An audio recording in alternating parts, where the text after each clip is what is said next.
ये पीएमएस बोलते हैं हम लोग अपने मेडिकल टर्म में, जिसमें ये होता है कि पीरियड आने से पहले और पीरियड के समय हार्मोन्स के चेंजेस के कारण बहुत ज़्यादा चिड़चिड़ लगना, डिप्रेशन होना, कभी किसी को एंग्जाइटी होता है, किसी को नींद नहीं आता है, चीज़ें अपने बस पे कंट्रोल पे नहीं लगता है, और ऐसा होता है बहुत ज़्यादा टेंशन लेना, भूख ना लगना।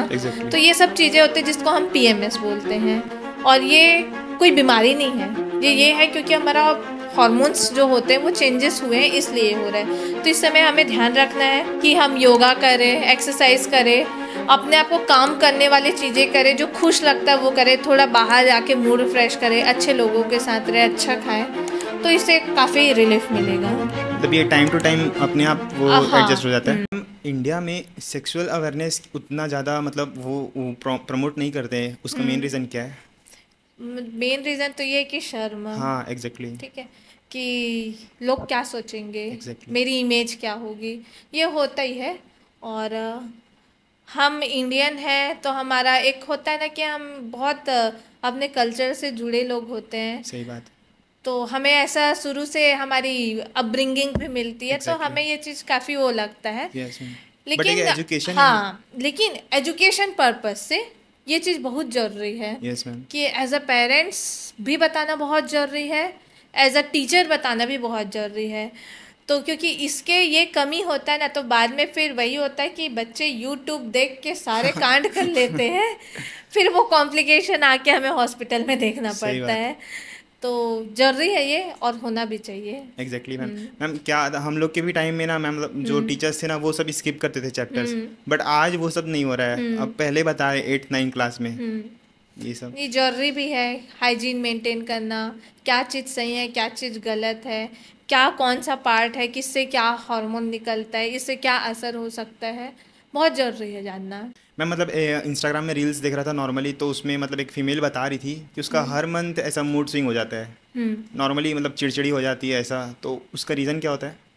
हाँ, उसका रीज़न ये होता है कि ये पीएमएस बोलते हैं हम लोग अपने मेडिकल टर्म में, जिसमें ये होता है कि पीरियड आने से पहले और पीरियड के समय हार्मोन्स के चेंजेस के कारण बहुत ज़्यादा चिड़चिड़ लगना, डिप्रेशन होना, कभी किसी को एंग्जाइटी होता है, किसी को नींद नहीं आता है, मतलब चीज़ें अपने बस पे कंट्रोल पे नहीं लगता है, और ऐसा होता है बहुत ज़्यादा टेंशन लेना, भूख ना लगना। Exactly. तो ये सब चीज़ें होती हैं जिसको हम पीएमएस बोलते हैं।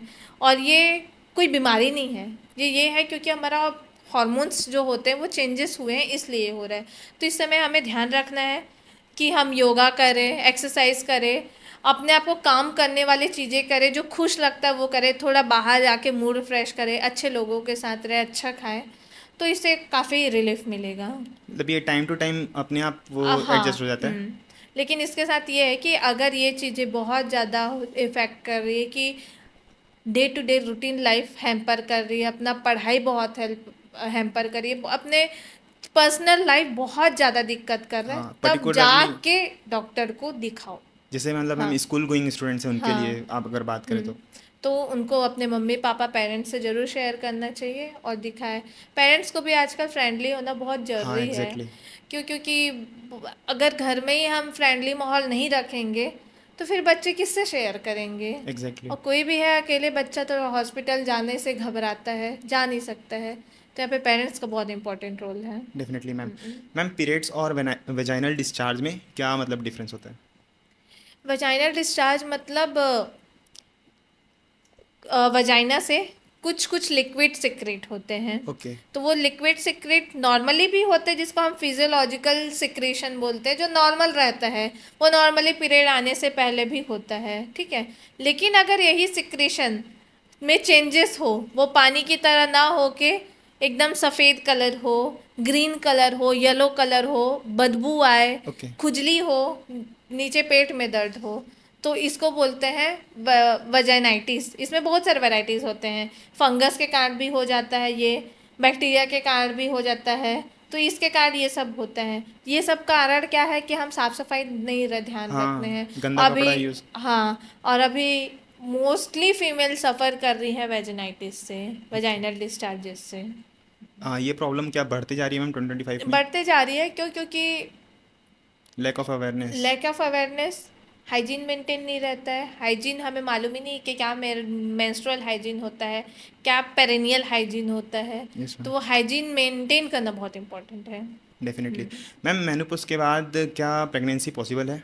मैं नेचुरली तो पॉसिबल नहीं है, ओके। लेकिन हाँ आईवीएफ जो होता है उसके द्वारा कर सकते हैं। ओके। क्यों? क्योंकि मेनोपॉज में ना क्या होता है कि जो मेन ओवम होते हैं वही सिक्रीट होना बंद हो जाते हैं ना, और ओके। वही नहीं है तो कहाँ हो पाएगा। तो डेफिनेटली। हमें डोनेशन करना पड़ेगा, किसी हेल्दी ओवम को लेना पड़ेगा, फिर इस स्पर्म को बाहर में बनाना पड़ेगा एम्ब्रियो, फिर उसको डालना पड़ेगा यूट्रस के अंदर, तब जाके वो प्रेगनेंसी रुकेगी। Definitely ma'am. मैम कैंसर की मेडिसिन अवेलेबल है आज इंडिया में? हाँ अवेलेबल है। मैं गायनकोलॉजिस्ट हूँ तो मैं ज़रूर बात करूँगी सर्वाइकल कैंसर के बारे में। यस। सर्वाइकल मतलब सर्विक्स, ये बच्चादानी यूट्रस होता है हाँ। उसके नीचे का भाग को सर्विक्स बोलते हैं। ओके। इसका कैंसर, ओके। इसका पूरा इलाज है, अच्छा। ऑपरेशन भी है और रेडिएशन भी है। ठीक है। फिर आता है ये बच्चादानी, ओके। जिसमें मोस्ट कॉमन ये एंडोमेट्रियम अंदर का लेयर होता है। इसको एंडोमेट्रियल कार्सिनोमा कैंसर बोलते हैं। एंडोमेट्रियल कैंसर, बच्चेदानी का कैंसर। ओके। इसका भी इलाज है, इसका भी ऑपरेशन है, रेडिएशन है, कीमो भी है। कीमो मतलब एक तरीके की दवाई होती है, कैंसर मारने वाली दवाई होती है। ठीक है। फिर आता है अंडेदानी का कैंसर। अंडादानी जो होता है उसका भी, कैंसर का भी पूरा इलाज है। तो अब हमारा इतना एडवांस हो गया ना इंडिया कि हर कैंसर के इलाज है यहाँ पे सब। बस कमी क्या है कि जागरूकता की और डॉक्टर के पास जाने की, वही देर हो जाती है। फोर्थ स्टेज में रहते हैं, अब फोर्थ स्टेज में तो हमारे लिए भी मुश्किल होता है ना, हम एग्जैक्टली कैसे मैम। करेंगे। यही चीज़ अगर हमें फर्स्ट सेकंड स्टेज में मिल जाता है तो आराम से बच जाते हैं। इसका मैम अर्ली पता कैसे चलता है कि हाँ मेरे को ऐसा है, तब जाके मैं डॉक्टर को बताऊंगी ऐसा? देखो, अगर मैं वही बात बोलूँगी, देखो हमारे मैं महिला हूँ तो मैं महिलाओं के बारे में ही यस यस बात डेफिनेटली। करूँगी। सबसे मोस्ट कॉमन जो कैंसर हमारे भारत इंडिया में है वो है breast cancer. Okay. Breast cancer के लिए सबसे ज़रूरी है हर महीने अपना ब्रेस्ट का एग्जामिनेशन करना। खुद से मिरर के सामने जाके देखना कोई चेंजेस थोड़ी ना है, कुछ गड़बड़ थोड़ी ना दिख रहा है, साइज़ में, शेप में कुछ डेफिनेटली। फील गठान थोड़ी ना हो रहा है। पूरा खुद से ही पालपेट करके मतलब देखना, चेक करना हर महीने यस। ये होना चाहिए आपके दोनों ब्रेस्ट में, एक्जिला एरिया पे। ओके। ये ज़रूरी है। फिर अभी एडवांसमेंट्स भी आ गया है कि कहीं पे कोई रिस्क फैक्टर है, किसी को गड़बड़ लग रहा है तो एक तरीके के मेमोग्राफी टेस्ट होती है जिससे पता चलता है। ये हो गया ब्रेस्ट कैंसर के लिए। ब्रेस्ट कैंसर में मोस्टली हमें यही पता चलता है कि कुछ गठान फील हो रहा है। ओके। फिर आता है सर्वाइकल कैंसर। सर्वाइकल कैंसर में क्या होता है कि गंदा बदबू पानी आएगा, सफ़ेद पानी आएगा और ब्लीडिंग होगी। ओके। ठीक है। तो एबनॉर्मल कभी भी ब्लीडिंग हो जाना, कभी भी नीचे से खून निकलना, तो अलार्मिंग रहना चाहिए कि अगर ये ऐसा हो रहा है तो एक बार जाके दिखाएं। इसके लिए भी इलाज है जो मैंने बता दी हूँ, और इसके लिए टेस्ट होता है जिसको हम पेप्समियर टेस्ट बोलते हैं, एचपीवी डीएनए टेस्ट बोलते हैं। ये दो टेस्ट होते हैं जिससे पता चल जाता है कि कैंसर है कि नहीं। ओके। फिर वैसे ही अंदर भी होता है एंडोमेट्रियल का, तो उसमें भी अगर कोई दिक्कत होता है तो फिर होता है। मोस्ट कॉमन हमारे यहाँ यही दो कैंसर है महिलाओं में, कि ब्रेस्ट का और सर्वाइकल का, और दोनों का ये अच्छी बात है कि हम दोनों से बच सकते हैं क्योंकि हमारे पास स्क्रीनिंग टेस्ट है। स्क्रीनिंग मतलब कि हम अभी से हेल्दी पर्सन में चेक करेंगे कि कुछ गड़बड़ थोड़ी ना दिख रहा है। एग्जैक्टली। मैम जो चॉकलेट सिस्ट होता है फीमेल्स में, हम्म। उसका मेन रीज़न क्या होता है और वो कैसे होता है, अगर आप बताएं? चॉकलेट सिस्ट मतलब एंडोमेट्रियोमा हमारे टर्म में बोलते हैं, जो कि एक एंडोमेट्राइटिस एक कंडीशन होता है जिसमें जो ये जो अंदर का लेयर होता है हाँ हाँ। जिसको हम क्या बोलते हैं, एंडोमेट्रियम। ओके। यही लेयर है, अगर वो खून पीछे ऐसे पलट के जा रहा है तो वो कहाँ पहुँच जाता है, ओवरी के पास। अच्छा। ओवरी के पास हो जाता है तो वहाँ लॉज हो जाता है, वहीं पे रुक गया तो वहीं पे एंडोमेट्रियम का लेयर बनना चालू हो गया। वहीं पे बनना चालू हो गया तो वो फिर वो वहाँ का ब्लड निकलेगा। जैसे हमारे में ब्लड निकलता है तो पीरियड आता है, वैसे इसमें ब्लड निकल के उसी में कलेक्ट हो जाता है, जो कि चॉकलेट कलर का दिखता है, इसलिए हम चॉकलेट सिस्ट बोलते हैं। ओके। तो एक तरीके का ये भी एक कॉमन है इनफर्टिलिटी वाले लोगों में। एंडोमेट्राइटिस अभी आप जैसे कि पिछले साल की बात है, जो समिता सेट्टी है हाँ उनको हाँ। हुआ था यस मैम। एंडोमेट्राइटिस। तो एंडोमेट्राइटिस का ही एक पार्ट है जो चॉकलेट सिस्ट होता है। ओके। तो उसके लिए फिर अगर ऐसा होता है तो साइज़ देखा जाता है, उस हिसाब से फिर आगे का मैनेजमेंट रहता है। मैम जैसे अगर दोनों ओवरीज में चॉकलेट सिस्ट हो जाती है तो क्या वो प्रेगनेंसी मतलब नहीं हो पाएंगे कि? देखो सिस्ट है, सिस्ट को हम आराम से निकाल सकते हैं, ओवरी में कोई डैमेज नहीं हुआ है तो आराम से कंसीव कर लेगी। अच्छा। लेकिन वो सिस्ट है, वो पूरा ओवरी भी डैमेज हो गया है, उससे पूरा चिपक गया है, ओवरी हम निकाल ही नहीं पा रहे हैं, सेपरेट ही नहीं हो पा रहा है, हमें पूरा ओवरी भी निकालना पड़ जा रहा है। अगर ऐसा कंडीशन बनता है तब इनफर्टिलिटी है, तब फिर कंसीव हो पाना मुश्किल है। अच्छा। वो डिपेंड करता है साइज के ऊपर, कैसा कंडीशन है, कैसा ग्रेड है, बहुत सारी चीज़ें देखनी पड़ती है। ये मैम सिस्ट का प्रिकॉशंस क्या है? सिस्ट के लिए यही है कि मेनली हार्मोनल इम्बैलेंस के कारण होता है, जो सिस्ट जो प्रिवेंटेबल है। डेफिनेटली। तो वही है, हमारा खाना पीना रहना लाइफस्टाइल उसी के ऊपर है, वही मेंटेन करना रहता है। बाकी अननेसेसरी कोई भी मेडिसिन है, पिल्स है, वो बिना डॉक्टर के प्रिस्क्रिप्शन से नहीं लेना चाहिए। जो भी चीज़ है प्रॉपर गायनेकोलॉजिस्ट के पास जाओ, वहाँ से करो। क्योंकि मैं हर जगह यही जा के बोलती हूँ, क्योंकि ना अभी ऐसा एरा हो गया कि सब चैट जीपीटी और यूट्यूब वाला हाँ है। एग्जैक्टली, ठीक है, गूगल में देख लेते हैं। बस और उसी से ले लेते हैं, तो ये चीज़ नहीं करना है भाई। इतना साल तक हम डॉक्टर सही पढ़ बात। रहे हैं, तो वो बहुत अलग है, ये बहुत अलग है, तो वो चीज़ ध्यान रखना मैम चाहिए। जनरली लोग डरते क्यों हैं गायनोलॉजिस्ट के पास जाने से, आप अपना बातें बताने से, कि मतलब कुछ ऐसा बात होता है? वही होता है ना कि मेरे बारे में क्या सोचेंगे, हाँ क्योंकि सही ये जो बात। टॉपिक्स, ये प्रॉब्लम है, वो थोड़े इंटीमेट हाँ हाँ टॉपिक्स, सिम्टम्स, सही फीचर्स बात। लेके जाते हैं। तो एक लोगों में अनकंफर्टेबल। झिझक हाँ। रहती है, अनकंफर्टेबल, वो मुझे जज कर लेगा, क्या सोचेगा, मतलब इस टाइप की चीज़ें होती है। लेकिन काफ़ी चेंजेस आ रही है और मैं चाहती हूँ ये चेंजेस आए भी, ताकि लोग आराम से अपना इलाज करा पाए, झिझक के कारण और ख़राब स्टेज में ना जाए। मैम एक हेल्दी लड़की मतलब जिसको पीरियड है, वो अपना हाइजीन कैसे मेंटेन कर सकती है? अपना हाइजीन मेंटेन के लिए सबसे पहली बात तो, अगर फॉर स्कूल गोइंग गर्ल।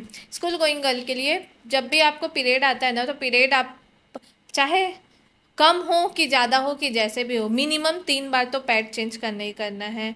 कम आता है फिर भी अगर सोक्ड नहीं हो रहा है, इसका मतलब ये नहीं है कि मुझे पैड नहीं चेंज करना है, वो 3 बार करना ही करना है। जो अंडर गारमेंट्स होते हैं वो भी हमें ज़्यादा प्रोलॉन्ग यूज़ नहीं करना चाहिए, उसको भी हमें चेंज करना चाहिए, क्योंकि वो एक तरीके का कपड़ा ही है, कॉटन है, जो कि वो फ्रिक्वेंट यूज़ करने से वो भी ख़राब हो जाता है, तो वो चीज़ पे ध्यान रखना चाहिए। तीसरी बात है कि साफ़ सफाई का एकदम ध्यान रखना चाहिए, कि क्लीनलीनेस, डेली बात करना, वो भी एक आपका पार्ट ही है। जैसे फेस है पार्ट क्लीन करना है, वैसे वो वहाँ भी वो बहुत सेंसिटिव एरिया है, तो वहाँ पे क्लीनलीनेस मेंटेन रखना है।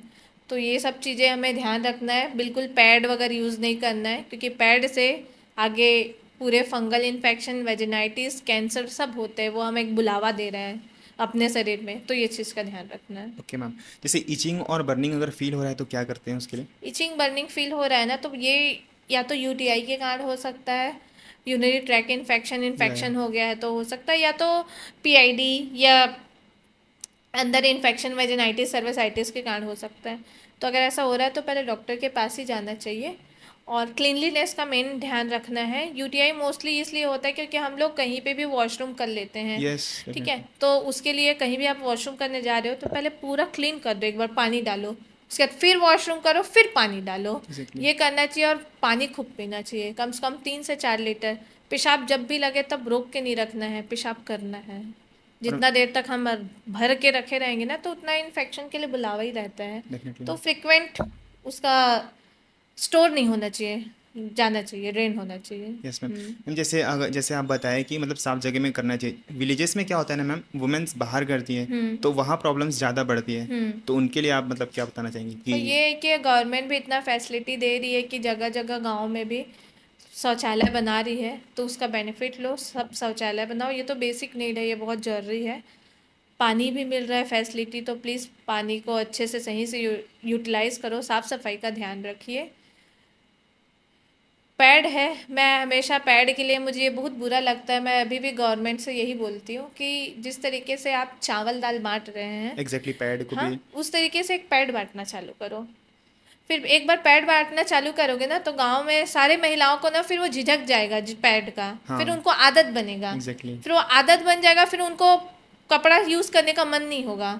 और पैड के लिए ना कम रेट कर दो, उसके बाद अगर मान लो नहीं हाँ हो हाँ पा रहा है बात सही है। तो फिर वो कम पैसे में फिर खरीद लेंगे, उनकी आदत बन जाएगी, उनको अच्छी लगेगी, हेल्थ भी तो ये ठीक होगा।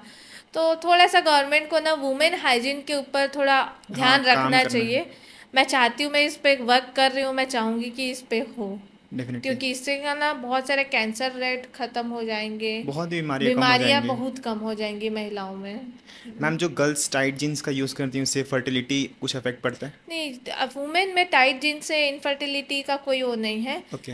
हाँ, लेकिन ये है कि टाइट एकदम जीन्स पहनने से क्या होता है ना कि पूरी स्वेटिंग होती है, ओके। स्वेटिंग एक्यूमुलेट हो जाती है, तो वो ग्रो करने के लिए मिल जाता है एक मीडिया फंगस के लिए। तो फंगस वगैरह इन्फेक्शन होता है ना, तो वो दिक्कत करेगा। ओके। हाँ, लेकिन अगर मेल में आता है बात, लड़कों में, तो उनको टाइट से इनफर्टिलिटी हो सकता है। Yes ma'am. क्योंकि ना टेम्परेचर जहाँ रेज होता है ना, तो स्पर्म नहीं बन पाता है।